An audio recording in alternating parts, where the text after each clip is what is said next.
वफाकी दारुल-हुकूमत इस्लामाबाद में तवानाई बचत मुहिम के तहत आज से तमाम मार्केट्स, बाजार और शॉपिंग मॉल्स रात 8 बजे बंद करने का फैसला किया गया है।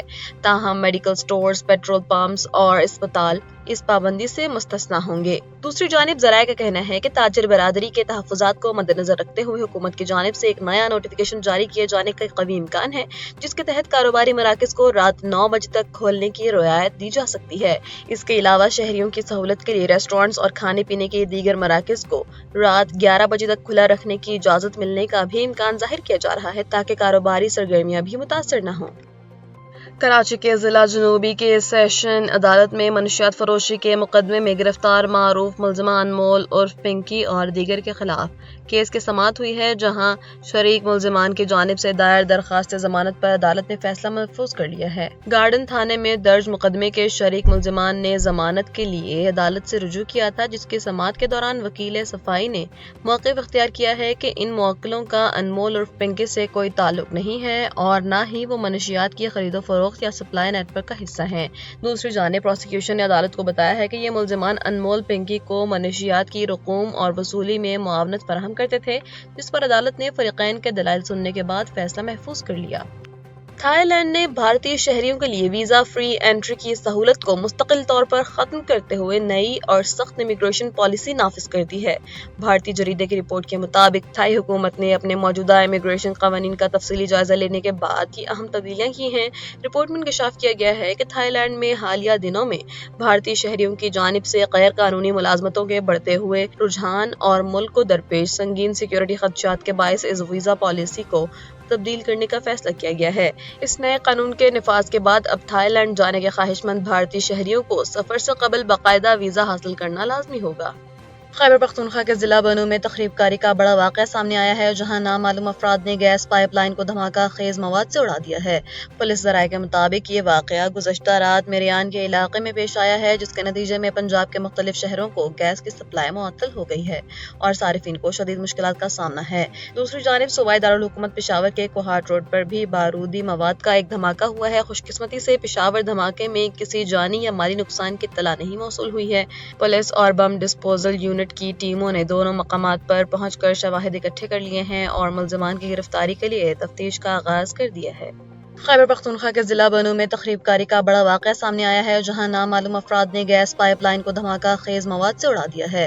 पुलिस ज़राए के मुताबिक ये वाक़या गुज़श्ता रात मेरियान के इलाके में पेश आया है, जिसके नतीजे में पंजाब के मुख्तलिफ शहरों को गैस की सप्लाई मुअत्तल हो गई है और सारिफिन को शदीद मुश्किलात का सामना है। दूसरी जानिब सूबाई दारुल-हुकूमत पेशावर के कोहाट रोड पर भी बारूदी मवाद का एक धमाका हुआ है। खुशकिस्मती से पेशावर धमाके में किसी जानी या माली नुकसान की इत्तला नहीं मौसूल हुई है। पुलिस और बम डिस्पोजल यूनिट की टीमों ने दोनों मकामात पर पहुंचकर शवाहिद इकट्ठे कर लिए हैं और मुलजिमान की गिरफ्तारी के लिए तफ्तीश का आगाज कर दिया है। वफाकी दारुल-हुकूमत इस्लामाबाद में तवानाई बचत मुहिम के तहत आज से तमाम मार्केट्स, बाजार और शॉपिंग मॉल्स रात 8 बजे बंद करने का फैसला किया गया है। ताहम मेडिकल स्टोर्स, पेट्रोल पंप्स और अस्पताल इस पाबंदी से मुस्तस्ना होंगे। दूसरी जानिब ज़राए का कहना है कि ताजिर बरादरी के तहफ़्फ़ुज़ात को मद्देनज़र रखते हुए हुकूमत की जानिब से एक नया नोटिफिकेशन जारी किए जाने का कवी इम्कान है, जिसके तहत कारोबारी मराकज़ को रात 9 बजे तक खोलने की रियायत दी जा सकती है। इसके अलावा शहरियों की सहूलत के लिए रेस्टोरेंट्स और खाने पीने के दीगर मराकज़ को रात 11 बजे तक खुला रखने की इजाज़त मिलने का भी इम्कान ज़ाहिर किया जा रहा है, ताकि कारोबारी सरगर्मियाँ भी मुतासर न हों। थाईलैंड ने भारतीय शहरियों के लिए वीज़ा फ्री एंट्री की सहूलत को मुस्तकिल तौर पर ख़त्म करते हुए नई और सख्त इमिग्रेशन पॉलिसी नाफिज कर दी है। भारतीय जरीदे की रिपोर्ट के मुताबिक थाई हुकूमत ने अपने मौजूदा इमिग्रेशन क़वानीन का तफसीली जायजा लेने के बाद ये अहम तब्दीलियाँ की हैं। रिपोर्ट में इंकशाफ किया गया है कि थाईलैंड में हालिया दिनों में भारतीय शहरियों की जानिब से गैर कानूनी मुलाजमतों के बढ़ते हुए रुझान और मुल्क को दरपेश संगीन सिक्योरिटी खदशात के बायस इस वीज़ा पॉलिसी को तब्दील करने का फैसला किया गया है। इस नए कानून के निफाज के बाद अब थाईलैंड जाने के ख्वाहिशमंद भारतीय शहरियों को सफर से कबल बाकायदा वीजा हासिल करना लाजमी होगा। کراچی کے ضلع جنوبی کے سیشن عدالت میں منشیات فروشی کے مقدمے میں گرفتار معروف ملزمہ انمول عرف پنکی اور دیگر کے خلاف کیس کی سماعت ہوئی ہے، جہاں شریک ملزمان کی جانب سے دائر درخواست ضمانت پر عدالت نے فیصلہ محفوظ کر لیا ہے۔ گارڈن تھانے میں درج مقدمے کے شریک ملزمان نے ضمانت کے لیے عدالت سے رجوع کیا تھا، جس کی سماعت کے دوران وکیل صفائی نے موقف اختیار کیا ہے کہ ان موکلوں کا انمول عرف پنکی سے کوئی تعلق نہیں ہے اور نہ ہی وہ منشیات کی خرید و فروخت یا سپلائی نیٹ ورک کا حصہ ہیں۔ دوسری جانب پروسیکیوشن نے عدالت کو بتایا ہے کہ یہ ملزمان انمول پنکی کو منشیات کی رقوم اور وصولی میں معاونت فراہم کرتے تھے، جس پر عدالت نے فریقین کے دلائل سننے کے بعد فیصلہ محفوظ کر لیا۔ آئل اینڈ گیس ریگولیٹری اتھارٹی نے ماہ جون کے لیے لیکوئفائڈ پیٹرولیم گیس کی قیمتوں میں اضافے کا باقاعدہ نوٹیفیکیشن جاری کر دیا ہے۔ نوٹیفیکیشن کے مطابق ایل پی جی کی فی کلو قیمت 4 روپے 95 پیسے کا اضافہ کیا گیا ہے، جس کے بعد مارکیٹ میں اس کی نئی قیمت 308 روپے 76 پیسے فی کلو مقرر کی گئی ہے۔